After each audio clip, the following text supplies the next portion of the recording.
России Владимир Владимирович Путин. Пожалуйста.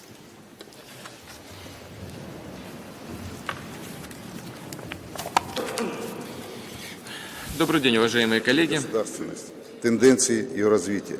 Результатом проведенного в режиме диалога законодательной, исполнительной и судебной властью, федеральными и региональными органами, структурами местного самоуправления стала президентская программа совершенствования и оптимизации российской власти. Такой подход в полной мере отвечает Конституции Российской Федерации и носит системный характер, конкретен и поддерживается на местах. Важнейшее звено программы – новые принципы и механизмы назначения глав субъектов Российской Федерации через избрание по представлению главы государства законодательными органами власти. Принят соответствующий федеральный закон, он начал свою юридическую жизнь. Закон, как известно, вызвал в обществе дискуссии, споры. И это серьезный знак. Общество не безразлично к политике, оно овладевает современной культурой, демонстрирует ответственность за качество власти. С нашей точки зрения, заявленный подход очень прагматичен. Он связывает два института непосредственной демократии, повышает уровень совместной солидарной ответственности федерального центра и регионов за эффективность системы органов государственной власти, укрепляет ее единство. Могу привести на примере Ингушетии. Обладая опытом избрания руководителя региона на основе конкуренции, альтернативности, тайного голосования, население поддержало инициативу президента Российской Федерации.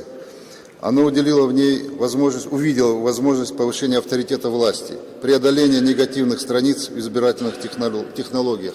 А они у нас были. Они очень актуальны, и эти проблемы не только в стране, но и на юге России. Мы их чувствуем как нигде в другом месте.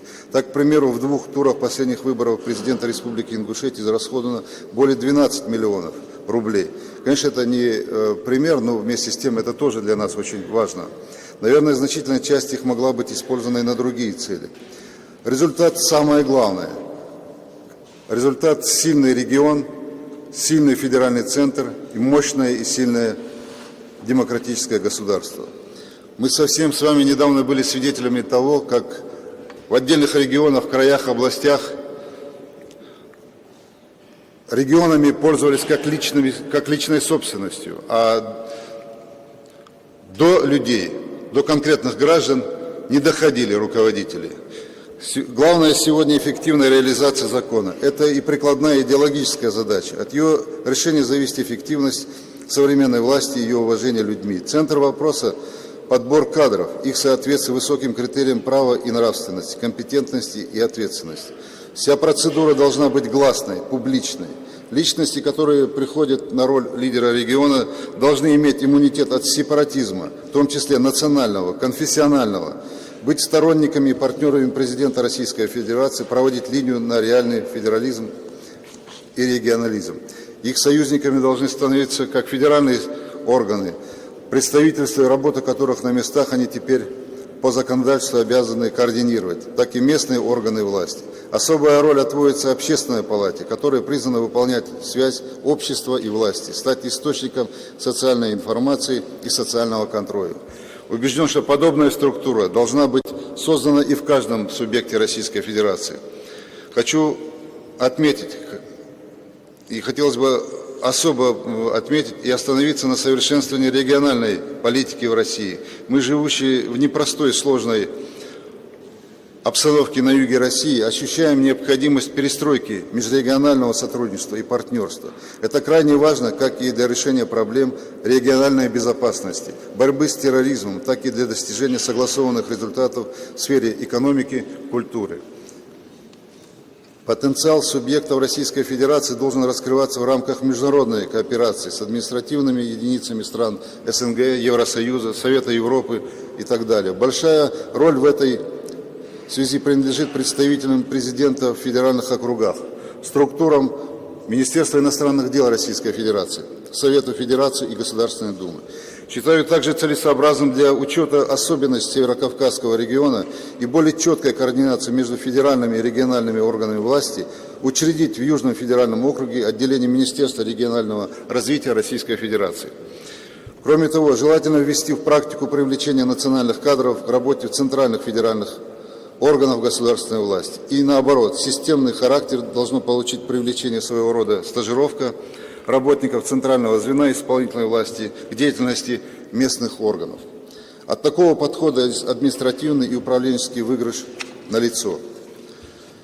И последнее. Осознав значение оптимизации власти, усиления и укрепления авторитета в обществе, усиления ее единства, интегрированности, важно двигаться вперед. Подобные движения требуют встречных шагов, как со стороны федеральных, так и региональных законодателей. Крайне важно перенести решение вопроса эффективного государственного строительства в правовую плоскость. Соответствующие программы совершенствования работы региональных властных структур, думается, должны быть приняты в каждом субъекте Российской Федерации. Определенные аспекты координации, согласования следует решать в рамках партнерства с центральными и другими региональными структурами. Государственный совет Российской Федерации, мы сегодня можем говорить, что он эффективно функционирует. И вот Государственный совет в этой деятельности призван играть и дальше самую активную роль, занимаясь, в частности, общероссийским мониторингом вместе с другими государственными структурами, с полномочными представителями президента в округах, с Советом Федерации и Государственной Думой. Я думаю, что та инициатива, которая была высказана президентом Российской Федерации, с которой выступил Владимир Владимирович на расширенном заседании правительства Российской Федерации, позволит укрепить, позволит сделать так, чтобы у нас не было так, чтобы регион существует сам по себе, федеральный центр сам по себе. Нам нужна сильная Россия, нам нужен сильный регион, нам нужен сильный федеральный центр, и нам нужно сильное и мощное государство. Так оно и будет. Спасибо за внимание. Спасибо большое.